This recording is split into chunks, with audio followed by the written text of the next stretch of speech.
Buzz में तसव्वुरात सजे थे अभी अभी, नजरों में मुस्तफ़ा की गली थी अभी अभी, और मालूम कर रहे थे फरिश्तों से जिब्राइल, मालूम कर रहे थे फरिश्तों से जिब्राइल, किसकी जुबा पे नाते नबी थी अभी अभी। मालूम कर रहे थे फरिश्तों से जिब्राइल, किसकी जुबा पे नाते नबी थी अभी अभी, किसी को जमाने की दौलत मिली है। उलमा अहले सुन्नत का बिलखुसूस मैं तवज्जो के तालिब हूँ। किसी को जमाने की दौलत मिली है, किसी को जहाँ की हुकूमत मिली है, मैं अपने मुक़द्दर पे कुर्बान जाऊँ, मुझे गौसे आजम की निस्बत मिली है। मैं अपने मुक़द्दर पे इनकी निजामत हो रही थी माशाल्लाह। अल्लाह ताला इनकी उम्र में, इल्म में, तक़वे में, बोलने में, हर चीज़ में अल्लाह ताला बेपनाह बरकत अता फरमाए। खतीब आज़म हिंदुस्तान, मुक़र्रिर शुरा बयान, वाजे शेर सुन्नत, नाशरे मसलके आला हजरत, आबरूए सुन्नियत हज़रत अल्लामा मौलाना मोहम्मद इरशाद खान बरकाती। आला हजरत की तरह किसी की शान थोड़ी है, फतावा रज़विया लिखना आसान थोड़ी है, और रजा व मुफ्ती आजम के सच्चे जानशी है वो, ताजु शरिया का लक़ब पाना आसान थोड़ी है। रजा व मुफ्ती आजम के सच्चे जानशी है वो, ताजु शरिया का लक़ब। जज्बात का शोला था, एहसास पे आ गए, पहले 50 देते थे अब 100 पे आ गए। हमारे नाजिर भाई की मोहब्बत का समरा है, ये मुझे नमाज रहे देख रहे, इसी तरह आप नमाजेगा तो मैं नहीं हटूंगा। कोट किया है, चश्मे हैरत डूब कर दरिया में बल खाती गई। माशाअल्लाह। अब पहला मिसरा समझने के लिए मदरसा में पढ़ना पड़ेगा कि नहीं। चश्मे हैरत डूब कर दरिया में बल खाती गई, फिक्रे आवारा कई पत्थर से टकराती गई, देखते ही आला हजरत का फतावा रज़विया कितने ही बुकरात की एक पल में बुकराती गई। देखते ही आला हजरत का फतावा रज़विया कितने ही बुकरात की एक पल में बुकराती गई। माशाअल्लाह, बहुत ही अच्छी निजामत रहमत लिए। नारे तकबीर। गौसे आदम के नाम पर हाथ उठाना है ना। हमारा बाबा का 40वां नहीं है। हाथ को उठाए, देखते हैं कितने लोग हाथ उठा रहे हैं। पीछे वाले कहाँ हैं भाई? माशाल्लाह, इसी तरह उठाए रहे। नारे तकबीर, नारे रिसालत, मसलके आला हजरत, फैजाने आला हजरत, उलमाए अहले सुन्नत, गौसुल वरा कॉन्फ्रेंस, गौसुल वरा कॉन्फ्रेंस, हेते अल्लामा मौलाना इरशाद खान बरकाती। नारे तकबीर, नारे रिसालत। मेंबर नूर शरीफ पे रौनक अफरोज बावकार उलमाए कराम व शुराए इस्लाम, मुअज़्ज़ज़ सामईन कराम, अस्सलामु अलैकुम व रहमतुल्लाहि तआला व बरकातुहू। अल्हम्दुलिल्लाह, अल्हम्दुलिल्लाहिल्लज़ी अब्दअल अफ़लाक वल अर्दीन, वस्सलातु वस्सलामु अला मन काना नबिय्यम व आदमो बैनल माई वत्तीन, व अला आलिही व अस्हाबिही व उलमाए मिल्लतिही व औलियाए उम्मतिही व शुहदाए मुहब्बतिही अजमईन, अम्मा बाद, फ़अऊज़ु बिल्लाहि मिनश शैतानिर रजीम, बिस्मिल्लाहिर रहमानिर रहीम। या अय्युहल्लज़ीना आमनुत्तक़ुल्लाह व कूनू मअस्सादिक़ीन। सदक़ल्लाहु मौलानल अज़ीम व बल्लगना रसूलुहुन नबियुल अमीनुल मतीनुल मुबीनुल करीम व नहनु अला ज़ालिका लमिनश शाहिदीन वश्शाकिरीन वल्हम्दुलिल्लाहि रब्बिल आलमीन। या खुदा बहरे जनाबे मुस्तफ़ा इमदाद कुन, या रसूल अल्लाह अज़ बहरे खुदा इमदाद कुन, या शहीद करबला, या दाफ़े करबो बला, गुलरुखा शहज़ादे गुलगों क़बा इमदाद कुन। गौसे आज़म बमने बेसरो सामा मददे, क़िबले दी मददे, काबे ईमा मददे, इंतज़ारे करमे तुस्त मने ऐनी रा, ए खुदा जू वो खुदा बी वो खुदादा मददे, बगिरदाबे बला उफ्तादा कश्ती, ज़ईफ़ाने शिकस्ता रातु कुश्ती, बेहक़्क़े ख़ाजे उस्मान हारूनी, मदद कुन या मुईनुद्दीन चिश्ती, क़ादरियम नारे या गौसे आज़म मीज़नम, दम ज़ शाह बरकतुल्लाह कुतुब आलम मीज़नम, सरवरा शाहा करीमा दस्तगीरा अशरफा, हुर्मते रूहे पैगंबर यक नजर कुन सूए मा। आइए सबसे पहले हम और आप मिलकर कुछ सुनने और सुनाने से कब्ल इंतहाई अकीदतो मोहब्बत के साथ अपने और सारी कायनात के मरकज़े अकीदत मुस्तफ़ा जाने रहमत, शमए बज़्मे हिदायत, नौ शहे बज़्मे जन्नत, नौ बहारे शफाअत, शहर यारे इरम, ताजदारे हरम, शबे असरा के दूल्हा, काबे के बदरुद्वजा, तैबा के शमसुद्दोहा, शाफ़े रोज़े जज़ा, दाफ़े जुमला बला, हुज़ूर अहमदे मुज्तबा मोहम्मद मुस्तफ़ा सल्लल्लाहु ताला अलैहि वालैहि वसल्लम की बारगाहे गोहरबार ज़ियाबार और अनवार में झूम झूम कर दुरूद पाक की डाली निछावर करें और पढ़ें बावाज़े बुलंद, अल्लाहुम्मा सल्लि अला सय्यिदिना व मौलाना मुहम्मदिन मादनिल जुदी वल करम व अला आलिहि व बारिक व सल्लिम, सल्लु अलैहि सलातम व सलामन अलैका या रसूल अल्लाह सल्लल्लाहु ताला अलैहि वालिहि वसल्लम। नबी और आले नबी पर एक मर्तबा और पढ़ें, अल्लाहुम्मा सल्लि व सल्लिम व बारिक अला सय्यिदिना मुहम्मद तिब्बिल कुलूबि व दवाइहा व आफियतिल अबदाने व शिफाइहा व नूरिल अबसारी व ज़ियाइहा व आलिहि व सहबिही दाइमन अबदा। मुअज़्ज़ज़ सामीन हज़रात, ये हमारी और आपकी मुश्तरका खुशबख्ती और सआदतमंदी है कि हम और आप आज की इस अज़ीमुश्शान बाबरकत मुक़द्दस नूरानी ईमानी इरफानी गौसुल वरा कॉन्फ्रेंस में शिरकत की सआदतें हासिल कर रहे हैं और अपने मुक़द्दस उलमाए अहले सुन्नत की ज़ियारत व यके बाद दीगरे इन्हें समाअत भी कर रहे हैं। मुझसे कबल आपने एक मुख्तसर मगर जामे और माने खिताब खतीब बाकमाल आलिम बेमिसाल हजरत अल्लामा व मौलाना इजहार अहमद साहब क़िबला मिसबाही से आपने समाअत कर लिया। वहीं पे शायर अहले सुन्नत बुलबुल बाग़े रिसालत जनाबे समीर रज़ा इलाहाबादी से व शहनशाह तरन्नुम जनाबे आकिब रज़ा दरभंगवी से आपने नातो मनक़बत के खूबसूरत अशआर भी समाअत कर लिए। नक़ीब अहले सुन्नत अदीब शहीद हजरत कारी खुशदिल रज़ा साहब क़िबला पुरनवी से और दूसरी तरफ नक़ीब सदाबहार जनाब कारी सोहराब रज़ा साहब क़िबला कादरी से आपने खूबसूरत निकाबत और अच्छे अशआर समाअत किए। मेंबर नूर शरीफ पे हमारी जमात की कद आवर शख्सियतें तशरीफ फरमा हैं, जिनमें खुसूसियत के साथ पैकर अखलास व मोहब्बत नाजिश इल्म व अदब हजरत हाफिज व कारी शहाबुद्दीन साहब क़िबला ज़ियाई दामत बरकातुहुल आलिया वल कुद्सिया जो सरपरस्ते जलसा की हैसियत से मेंबर नूर शरीफ पे जलवा अफरोज हैं। फिर मेरे बाद भी आप शायर अहले सुन्नत बुलबुल बाग़े मदीना जनाबे गुलाम अशरफ सीवानी की नातिया शायरी से महजूज होंगे। मेरे मुहिब गिरामी पैकर खुलूस व मोहब्बत जनाब हाफिज हुस्न आलम साहब क़िबला भी मेंबर नूर शरीफ पे जलवा अफरोज हैं। थोड़ी देर के लिए मैं भी आपके दरमियान हाजिर खिदमत आया हूँ।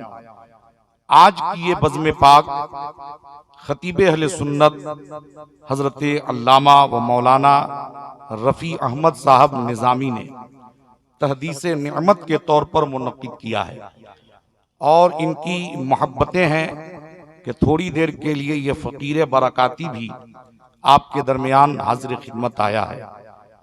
और जो महीना हमारे और आपके सरों पे जलवा फिगन है वो रबीउस सानी का है, जिसकी 11 तारीख को हम पीरे पीरा, मीरे मीरा, शाह जीला, कुत्बे रब्बानी, महबूबे सुबहानी, शहबाजे लामकानी, गौसे समदानी, सैयदना शेख मुहीउद्दीन अबू मोहम्मद अब्दुल कादिर जीलानी हसनी हुसैनी बगदादी रदियल मौला ताला अन्हु की याद मनाते हैं।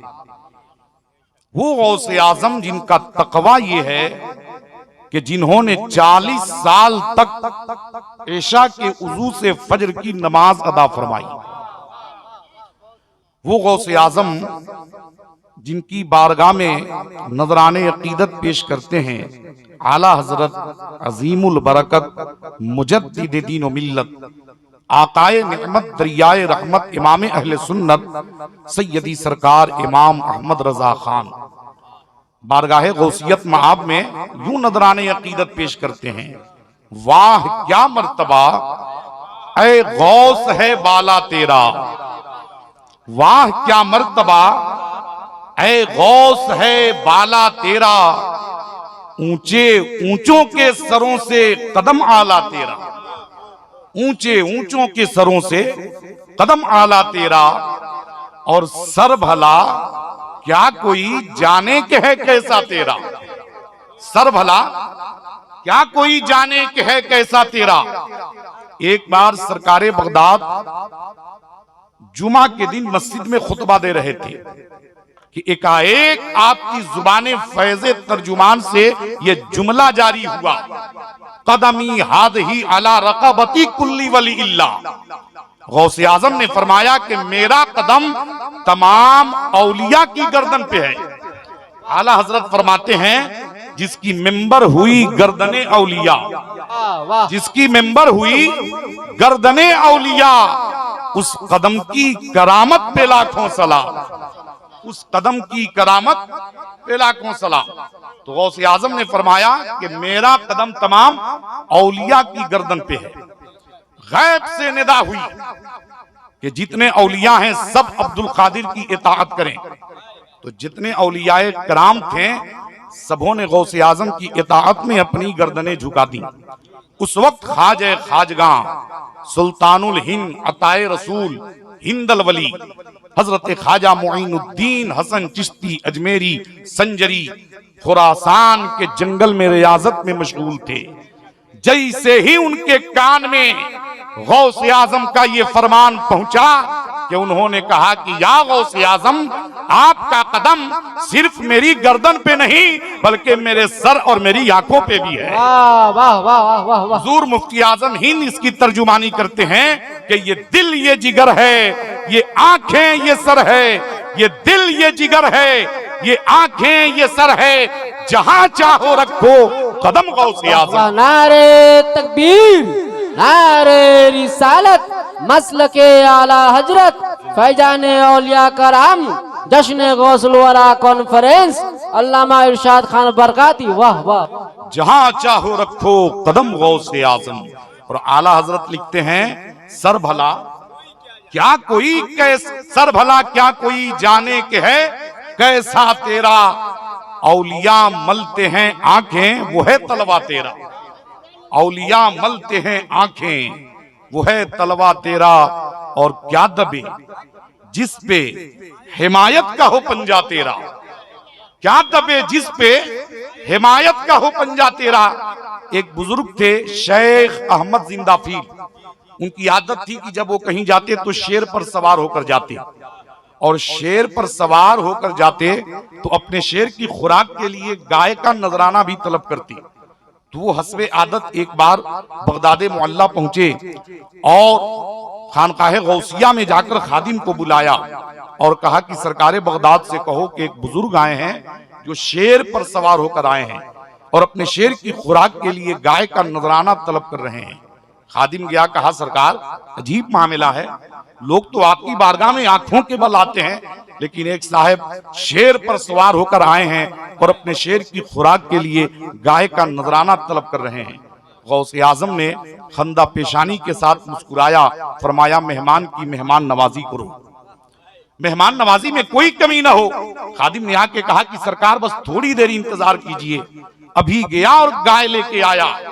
जब इन्होंने सुना कि मेरी दरखास्त गौसे आजम की बारगाह में कबूल हो गई तो इनसे रहा न गया।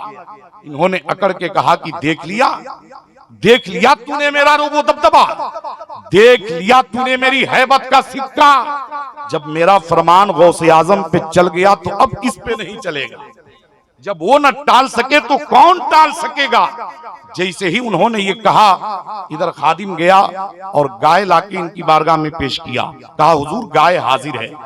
इधर शेख अहमद जाम ने अपने शेर की तरफ इशारा किया कि ले तेरी खुराक मौजूद है। इससे पहले के खानकाहे गौसिया के दरवाजे पे एक पतला दुबला कुत्ता पड़ा रहता था जो दस्तरखान की बची कुची हड्डियों पर अपना गुजर बसर किया करता था। वो सीना तान के खड़ा हुआ। इधर शेख अहमद जाम के शेर ने गाय पर झपटने के लिए अपना पंजा ही बढ़ाया था कि उससे पहले गौसे आजम का कुत्ता लपका और शेर का गला पकड़ के उसे जमीन पर दे मारा और उसके पेट को फाड़कर उसे दो हिस्सों में चीर के शेख अहमद जाम के सामने रख दिया। अब जब शेख अहमद जाम ने कुत्ते की हिम्मत और शेर की ये हालत देखे, वो समझ गए कि ये मेरे गुरूर का जवाब और गौसे आजम का तसर्रुफ है, ये मेरे तकब्बुर का इलाज और गौसे आजम की करामत है। फिर वो गौसे आजम की बारगाह में गए और तौबा करके आपके अकीदतमंदों में शामिल हो गए। इसी की तर्जुमानी बरेली की सरजमीन से सुन्नियत की जान, अहले सुन्नत की पहचान, हम सब की शान इमाम अहमद रजा खान अलैहि रहमत व रिदवान यूं करते हैं। क्या दबे जिस पे हिमायत का हो पंजा तेरा, क्या दबे जिस पे हिमायत का हो पंजा तेरा, शेर को खतरे में लाता नहीं कुत्ता तेरा, शेर को खतरे में लाता नहीं कुत्ता तेरा। और तुझसे दर से सग और सग से है मुझको निस्बत, तुझसे दर से सग और सग से है मुझको निस्बत। मेरी गर्दन में भी है दूर का डोरा तेरा, मेरी गर्दन में भी है दूर का डोरा तेरा। और बद सही चोर सही मुजरिमों नाकारा सही, बद सही चोर सही मुजरिमों नाकारा सही।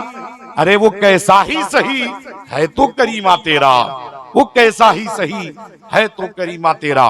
तो मुअज़्ज़ज़ सामीन हजरात, ये महफिल तहदीसे नेमत के तौर पर मुनक्किद है और महीना 11वीं शरीफ का है। और हमारे कारी शहाबुद्दीन साहब क़िबला ज़ियाई ने एक इशारा भी किया है। तो चंद बातें मैं इनके हुक्म की तामील करते हुए आपके सामने पेश करना चाहूंगा। मैंने जो आज अपनी तकरीर का उन्वान मुंतखब किया है वो है रूह और रूहानियत, यानी रूह और है, रूहानियत और है।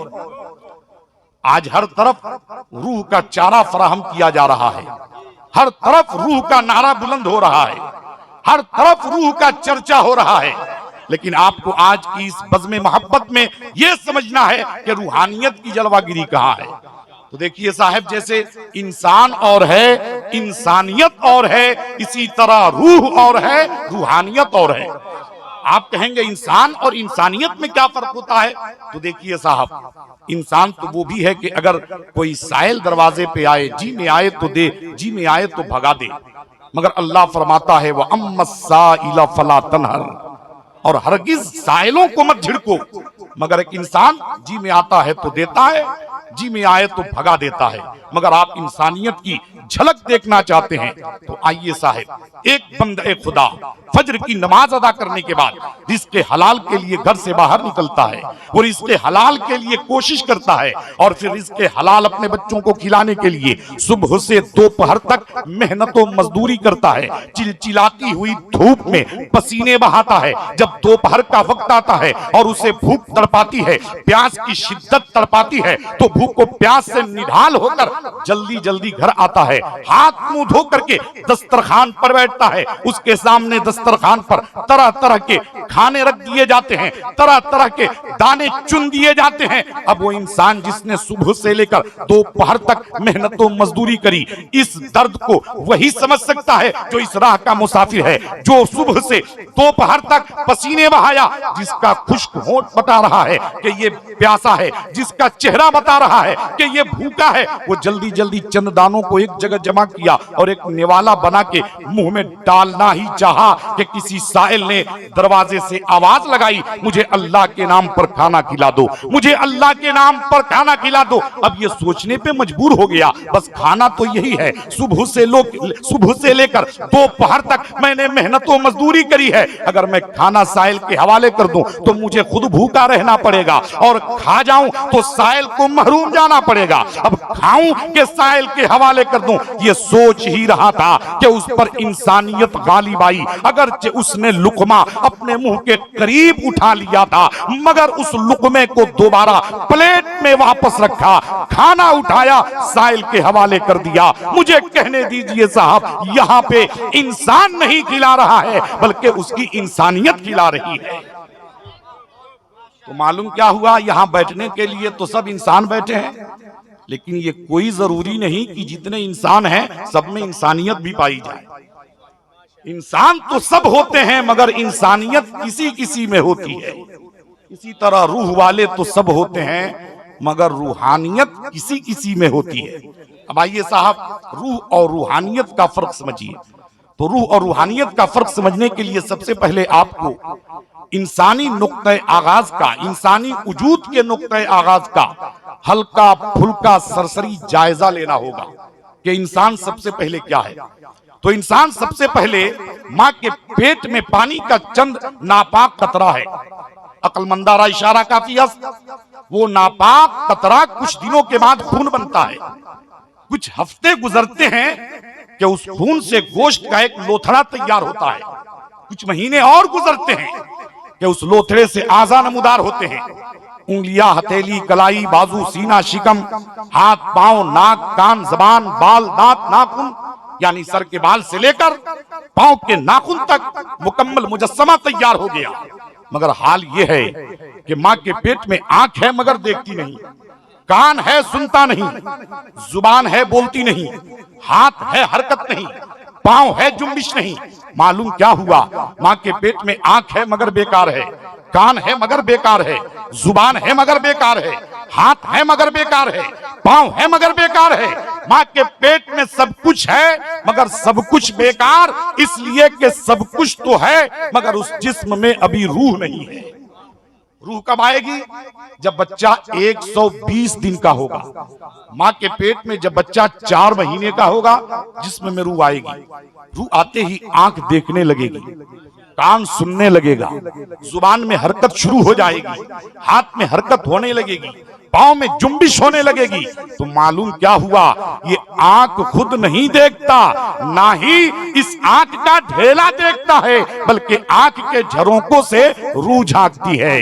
इस कान के पर्दे पर रूह की पहरादारी है। अगर इस जिस्म में रूह है तो जिस्म बाकार, रूह ने साथ छोड़ दिया तो फिर यही जिस्म बेकार। लेकिन साहब वही बच्चा जब जिस्म रूह का मजमुआ बनके इस दुनिया में आया, तो जब तक इस जिस्म में रूह बाकी है तो बदन में इतनी नाजुकी कि अगर सुरमा लगाते वक्त हाथ की सलाई भग जाए तो दिन भर गरम गरम आंसू बहे, आंसू से रुमाल तरबतर हो जाए, आंख सुर्ख हो जाए, चैनो सुकून खत्म हो जाए। यानी जब तक इस जिस्म में रूह बाकी है तो ये आंख सुरमे की सलाई को बर्दाश्त न कर सके, छोटे छोटे कीड़े मकोड़े को बर्दाश्त न कर सके।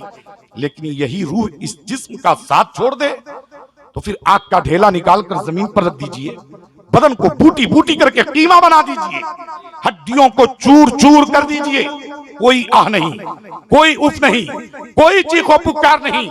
मालूम क्या हुआ, इस जिस्म में रूह है तो ये जिस्म बाकार, रूह ने साथ छोड़ दिया तो फिर यही जिस्म बेकार। तो हकीकत वाज़े हो गई कि हमारा चलना फिरना, उठना बैठना, सोना जागना, खाना पीना, आना जाना दौड़ना भागना, इन सारी चीजों पर अगर हुकूमत है तो रूह की, रूह है तो सब जिंदा, रूह नहीं तो सब मुर्दा। लेकिन आइए साहब, मैं पूछना चाहता हूं कि रूह आने के बाद ये आंख देखती है तो क्या ऐसा देखती है कि देवापुर से इलाहाबाद देखे और इलाहाबाद से गोपालगंज देखे? तो आप कहेंगे मौलाना ऐसा नहीं होता, रूह आने के बाद ये आंख देखती तो है मगर अपने महदूद हल्के में देखती है। ज्यादा से ज्यादा 1 किलोमीटर देख ले, 2 किलोमीटर देख ले, वो भी उस वक्त के बीच में कोई पर्दा न हो, दीवार न हो, पेड़ पौधे न हो, तो ये आंख 1 किलोमीटर से 2 किलोमीटर तक देख सकती है। मैंने कहा कि रूह आने के बाद ये कान सुनता है, तो क्या ऐसा सुनता है कि दिल्ली से गोपालगंज की बात सुने और गोपालगंज से मुंबई की बात सुने? तो आप कहेंगे मौलाना ऐसा भी नहीं होता, रूह आने के बाद ये कान सुनता है मगर अपने महदूद हल्के में सुनता है। ज्यादा से ज्यादा 1 से 2 बीघा की बात सुन ले। मैंने कहा साहब, इस आंख का देखना और इस कान का सुनना कुछ फासलों तक महदूद है। लेकिन आइए मैं बताना चाहता हूं, खलीफा सानी हजरत सैयदना उमर फारूक रज़ी अल्लाह ताला अन्हु हैं, जो मदीना शरीफ की मस्जिद नबवी में जुमा का खुतबा दे रहे हैं और वहां से 300 मील की दूरी पर मकाम नेहाविंद में एक जंग लड़ी जा रही है जिसके अमीर कारवा हजरत सारिया हैं। हजरत सारिया से हक व बातिल की मार का आराई में मामूली सी गफलत हुई कि अमीरुल मोमिनीन हजरत उमर ने खदशा महसूस किया और फिर खुतबा देते हुए आवाज लगाई, या सारिया अल जबल, या सारिया अल जबल, या सारिया अल जबल। ए सारिया पहाड़ देखो, ए सारिया पहाड़ देखो। हजरत सारिया 300 मील की दूरी पर हैं, लेकिन अमीरुल मोमिनीन की आवाज को सुन लिए, आवाज पहचान गए, पीछे देखे तो क्या मालूम हुआ कि पहाड़ की तरफ से दुश्मन हमला करने वाला है। मैं पूछना चाहता हूं साहब, वो कौन सी आंख है जो 300 मील की दूरी को देख रही है और वो कौन सा कान है जो 300 मील की दूरी से सुन रहा है? हालांकि उस वक्त मोबाइल फोन भी नहीं था, इंटरनेट का जमाना नहीं था, उस वक्त तो वेबसाइट भी नहीं था, उस वक्त तो मीडिया वाले भी नहीं थे, उस वक्त तो ये फेसबुक, व्हाट्सएप और मैसेंजर का कोई वजूद भी नहीं था। आखिर वो कौन सी आंख है जो 300 मील की दूरी को देख रही है और वो कौन सा कान है जो 300 मील की दूरी से सुन रहा है? तो मुझे कहने दीजिए, वो आंख रूह वाली नहीं बल्कि रूहानियत वाली है और वो कान रूह वाला नहीं बल्कि रूहानियत वाला है। नारे तकबीर, नारे रिसालत, जश्न गौसुल वरा कॉन्फ्रेंस, नारे तकबीर। वाह वाह, बहुत। मालूम क्या हुआ, इस जिस्म का ताल्लुक अगर सिर्फ रूह से है तो ये आंख 1 किलोमीटर से 2 किलोमीटर देखे, लेकिन यही रूह जब जिला पाकर रूहानियत पे फायज होती है तो फिर ये आंख 300 मील की दूरी से देखती है और वो कान 300 मील की दूरी से सुनता है। और इत्तेफाक कहिए कि वो जंग 300 मील की दूरी पर हो रही थी, अगर 3000 मील की दूरी पर होती तो निगाहे फारूक वहां देखती और सारिया का कान वहां से सुनता। और चाहे हजरत उमर फारूक हो या हजरत सारिया हो, ये दोनों नबी के दर के गुलाम हैं। तो जब गुलाम की नजर का ये आलम है तो फिर मदीने वाले सरकार की नजर का आलम क्या होगा कि जब उनके गदा भर देते हैं शाहाने जमाना की झोली। मोहताज का जब ये आलम है, मुख्तार का आलम क्या होगा? अब आइए मैं वो बात बताना चाहता हूं जिसका हुक्म कारी साहब के जरिए हुआ है। देखिए साहब, मैं बताना ये चाहता हूं कि यहां पहुंचकर मुझे उत्तर प्रदेश का वो वाकया याद आ रहा है कि उत्तर प्रदेश में एक तारीखी शहर है जिसका नाम है बहराइच शरीफ। वहां अल्लाह के एक वली हैं जिनकी शहादत जमहूरी है और इसमें किसी का इख्तलाफ नहीं, चाहे अपने हो या बेगाने, बल्कि बेगाने वहां की चादर, वहां के चढ़ावे, वहां के मालिदा से ज्यादा फायदा हासिल करते हैं। और जो लोग ज्यादा शिर्क व बिदअत का फतवा लगाएं, आप उन्हें पकड़िए और सीधे बहराइच शरीफ ले जाइए।